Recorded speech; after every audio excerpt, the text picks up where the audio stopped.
I'm going to be showing you how to install HSBC Bank app in your iPhone. So it's really easy, so let's get right into it. So what you need to do is open your App Store first, since that is where you would be downloading apps on. Just go to your app library and type in App Store. It's right at the top right there. Just go ahead and open it, and now what you need to do is look at the bottom right where you can see the search button. Just go ahead and type here again. Now all you need to do is type in HSBC Bank and tap on the search button. And right at the top you have multiple options for HSBC. So it's country-wise. If you're from UK, you can download the first option.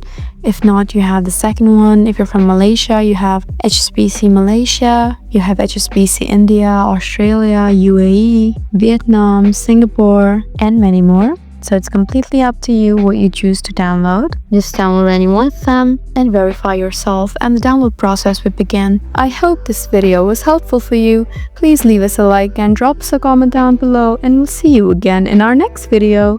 Thank you for watching.